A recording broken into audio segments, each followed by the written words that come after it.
Well, so I guess getting into some of the research and I guess some of the facts, I think we see a lot of the conversation right now that is really negative when it comes to pornography and specifically porn addiction, and we'll use air quotes for that, and addiction. And I know that I don't know how divided it is, but I know that there are people that say that it is an actual addiction, and then other people that say no, it's more of a bad habit that someone's formed. I've heard people say that it's like procrastination or a compulsion. So I guess when it comes to defining an addiction, what's the metrics for that, and then does porn and sex addiction fit that definition? That's exactly the way I wish people would ask about it because I think the assumption frequently is it's either addiction or it's nothing. So if Hmm. you deny that it's an addiction, you're denying people's experience and saying no one has problems with it. And of course, that's never the claim that we've made. Hmm. So there's no doubt that some people use it more than is useful in their life, or than in a way that causes conflict with their partner because they don't agree on their values around it. That happens Hmm. 100%. So the question is, as a clinician, this is my job as a clinical scientist, is like, how do I treat this? If someone says I'm upset about my porn viewing. And so one model could be addiction. And some of the things that are required to call something an addiction would be like developing tolerance around the stimulus or behavior, something called cue reactivity, having negative consequences as a result of the behavior.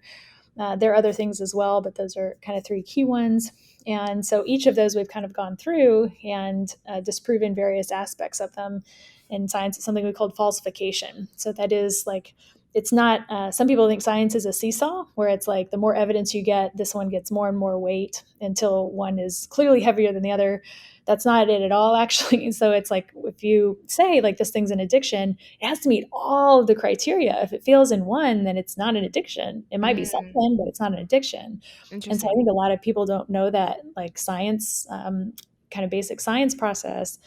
And so we say like there's so many falsifications at this point. Like we only really needed one.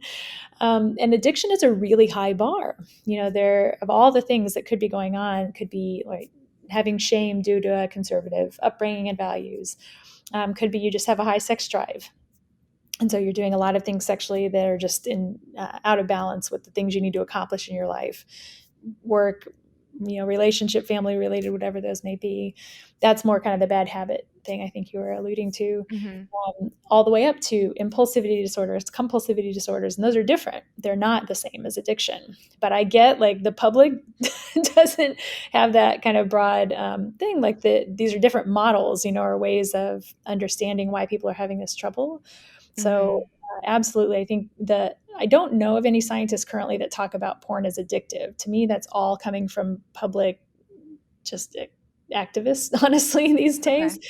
So, we don't have any representation of porn in either the American Diagnostic Manual, which is the Diagnostic and Statistical Manual, or in the International, that's International Classification of Disorders. Both excluded porn entirely.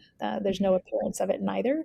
So I think it's been pretty soundly rejected, scientifically speaking. But I get like this is a constant question because there are groups who have decided this is how they make their money or this is what they're going to advocate for. And so as scientists, we're kind of in that COVID-19 scientist thing of like having to fight against a lot of activism that we're like, we want to be helpful, but at some point it's like the evidence is there for some of this to exclude some things and make some decisions, I think. Yeah, I think it's really interesting because everyone that I've talked to that's a professional agrees with exactly what you said, and it does have negative consequences for some people in some areas, but that doesn't necessarily make it an addiction. And I think that the language around that to me seems really intentional from the people that are really stuck on it. So when you see these politicians or these activist groups that are using it, it's because they don't want you to focus over here. They want you to focus on porn, and like their goal is to shut porn down entirely. And they don't want to say that outright. So then they say that, well, it's causing harm to all of these men and these young boys. And then I Mhm. think for men, and maybe I'm speaking out of turn, but I think for men that are really stuck on that, it's an accountability issue. So rather than saying it is something that I can fix, which I think is more empowering, right? Like you have these resources, you can find a professional and seek help and fix this behavior that's affecting your life in some negative way. You choose to say that it's a disease because to me that says you don't want to fix it. So it's this thing that's out of my hands, and it's a disease. I can't fix it, and you're gonna have to deal with it. And it's this thing that I'm suffering from.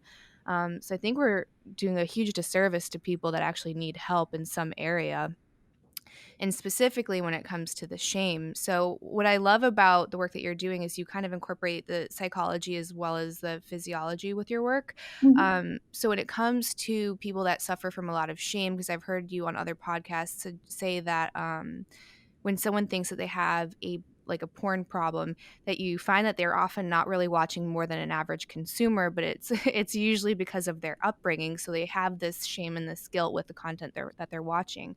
Is there, I know this is going to be like so like 10,000 foot level, but is there a way that you kind of tackle the shame? Like how do you get rid of something that is so deeply built into our foundation? It's actually not as bad as it may sound because someone had the foresight to work on an intervention that's this thing called acceptance and commitment therapy, or ACT. It's used for a lot of different things. It's used to help with depression in one format. You adjust it, do it slightly differently. They use it for generalized anxiety disorder. And someone a while back said, you know what? I bet this might work for pornography problems, because the kind of ACT approach doesn't say, hey, you need to stop doing what you're doing.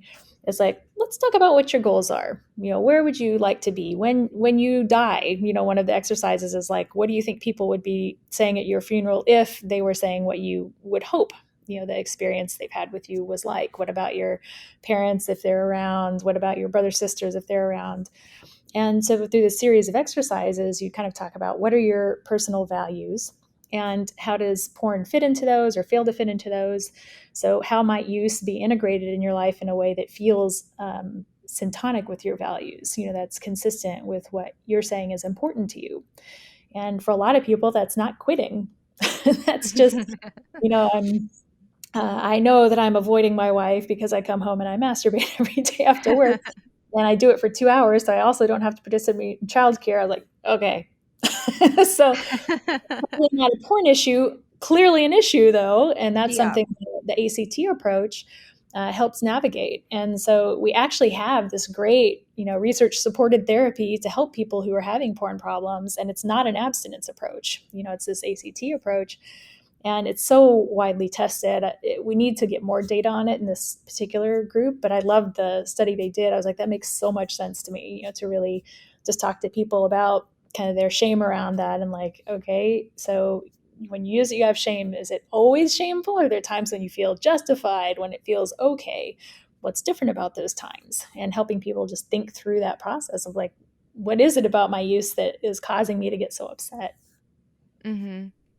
Yeah, it's really interesting because finding the root of that can also be really difficult for a lot of people and maybe something that they don't want to unpack. And when someone asked me this question recently, I was like, well, you just have to kind of ask yourself, what do you want your relationship to be with sexuality? Like, do you feel good that you feel dirty when you engage with it, right? With a consenting adult, like that. To me, that's not healthy. That doesn't sound pleasant. And sex can be such a great experience. So it's about like what do you want, and then trying to navigate like the approaches to get there. Yeah, and I would love if more people became aware that there already is, this supported treatment. A lot of therapists are trained in ACT, especially younger folks coming out. It's a very common mode of treatment. So I think it's pretty accessible if you're, we're supposed to have mental health parity in healthcare now. So if you can get access, if that's a concern you have, I think there's every reason to think you can feel a lot better not going through these weird, abstinence reboot, shame my sexuality into oblivion and make things worse approaches. Well, that's another thing we see too, right? Which is like the no fap movement and this narrative that masturbating, and I guess specifically to porn, which I would like to know if there's a difference if you masturbate just with, your thoughts and your imagination Mhm. versus watching content. I can't imagine it's much different physiologically speaking, but specifically if you masturbate to watching porn, that it has a negative consequence on your testosterone. So is that true or is that false? Can you help debunk this mystery for us? Yeah, it's funny. It's the opposite, and it's very well replicated that it's the opposite. So the more you masturbate, the more testosterone you have. And this is such a common myth. We cannot bust it. I don't know what's happening. It feels very COVID-19 conspiracy to me. Um, so yeah, it's clearly not the case that that's what's happening.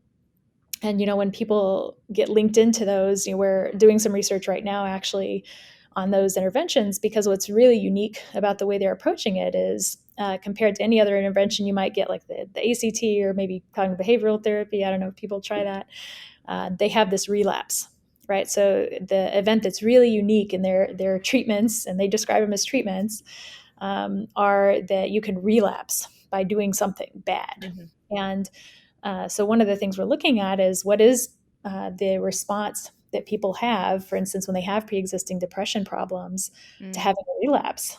And I can't show the data yet because they're not published, but it looks really, really bad, and it's not at all surprising, in a way that I think we have to get that information out, that these things may be causing harm to the public, and they need to not just.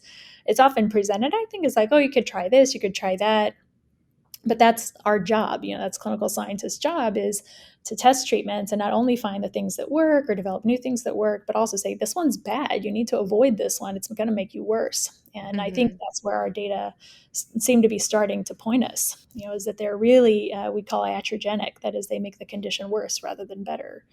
So I look forward to sharing those in more detail when we have our final sample. But there are many myths associated with it, including that changes in testosterone issue, the erectile dysfunction Mhm. thing has been disproven. I think it's 52 studies now or something like that that have shown like it's either no effect or a positive impact in general.